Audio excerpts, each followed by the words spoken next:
For the first time ever, please welcome Nyamal with us. How are you doing, Nyamal?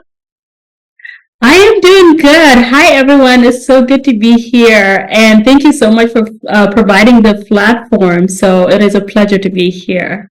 Thank you, thank you. We're very honored to have you as well. So, welcome. Who is Nyamal? If you can describe yourself. Oh, such a good question. So I'm a mother, I'm a daughter, and I'm a sister. So, and most recently, I'm a writer. So I just published this book. It's called Simon Send Off, and it's actually inspired by a true story. So I would say I'm also a photographer and videographer. I love anything storytelling in the media world. So that's kind of the world I've been immersing myself in lately. So yeah, if you want to know more, I'm probably missing the most important thing, but I'm also a wife, if that matters. That's amazing. Welcome back. That's me. Amazing. I feel like you wear so many hats, and being a creative person, being a mom, being a sister, this takes a lot of efforts and a lot of energy, and I know you're doing it all. One thing I wanted to kind of focus today, mainly on your book and also your business, how you be able to manage both of them. So before we start, I want to know what inspired you to actually write your book, Simon Sent Off. It's a very powerful title as well. Yeah, thank you. So this book is inspired by my brother's story.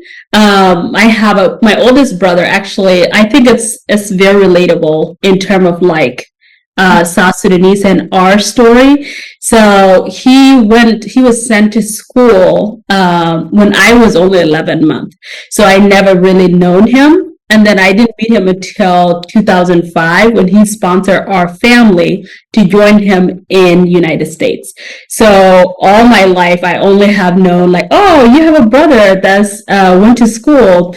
And like, it's so funny because it's like, oh, now he's in America. So in the village, like, we were like, every airplane that comes by, we're like, that's where my brother's at. We were literally chasing it, and then we're like, America. Like, it's literally like, it's fun to look back at, but it's just kind of inspired by his story and like the sacrifice it takes for him to be sent off to Ethiopia. For him to pursue education. And let me remind you, the key term here is he was only 14. So now he's leaving his mom, his dad, and his entire family behind. Wow. So I think that a lot of our parents or older people that did make the sacrifice for us to be here today, they don't really talk about it. I never hear him talk about his experience. So this is purely creative. But my mom, she was sharing like the last day when he was being sent off, when he was being sent to Ethiopia for school. My dad was the one that was accompanying him and on the journey to Ethiopia at the time. And then she just shared a little bit like how hard that was for her.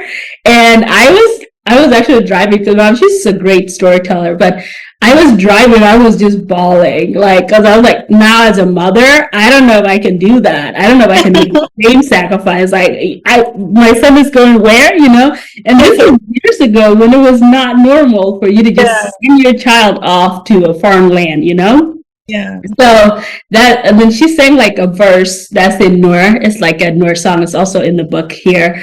And then she was singing that verse, and I just cried. I was like, "Yep, I'm gonna have to write about this. That's literally what inspired the whole story." So then it just kind of took off years later. I think this is years later when I was like, okay, maybe I should write about this particular story because it's so relatable and so much sacrifice has happened and all the things we have to deal with in terms of civil war, like, the unrest that we go through, so that's really what inspired Simon Sendoff. And I just kind of incorporate my dad's story as well because he sacrificed his life because there was like conflict happening where he actually faced danger, so all that is in the book, but I probably rant for too long, so I'll give it back to you.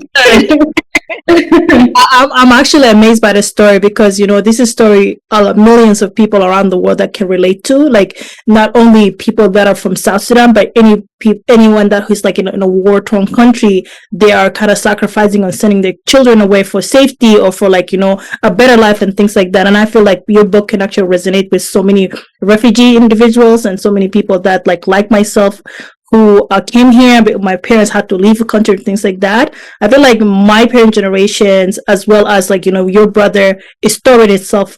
It's gonna inspire so many individuals, and they can also relate to it. And it's a powerful book. I just read the title and just a little bit description of it, and I'm like, wow, this is a story I wanted to have here into the show today. Absolutely. Thank you. I hope you get your copy soon and then you can read it and then we can talk more about it. So, but yes, yes. And also, like, there's, in this world, we do encounter people that are immigrants or like came into like either in Canada or in United States as refugees, So it's good to be aware of like their background and what kind of sacrifices that were made, like some of my favorite writers are like people from Afghanistan, from Nigeria, like just very relatable, So it's good to be informed about everyone you encounter on a daily basis. And it's also like talks about like sending even your kid to kindergarten or to grade, like how challenging that is, even though you see them in the evening, So it's very relatable. That is for sure. So I want to also bounce back to your photography business apart from, because I wanted to be able to know like how the photography came about with your also like you being an author. So let's go and kind of as a business owner, like you're owning a photography company, can you tell us more about it and how did you actually get it started to doing that? Absolutely. Like, photo capturing? So, sorry, I cut you off. Go ahead. No, I said, were you always into photo capturing?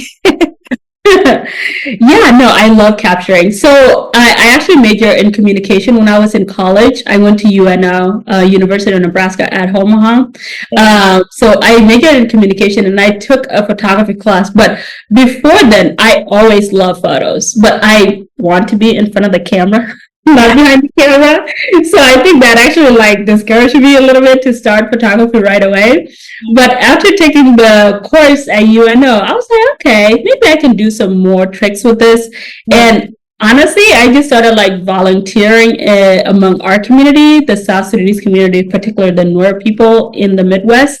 So I started like, like showing up to events. They started asking me, and then they started paying me. So I was like, okay, get serious with this, But overall, I really, really do like capturing moments. I love doing videos. Now I do videos and photos at the same time, surprisingly. How I manage it, but I do.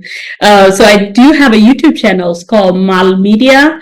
You can check out my work there. But I also just, you might see my photos circulating on Facebook because Sudanese people like their photos being posted on Facebook. So that's how they prefer it. So they go crazy about sharing it and all that stuff. But overall, I just love storytelling. And I feel like in this season of my life, I'm able to still do storytelling through photography, through videos,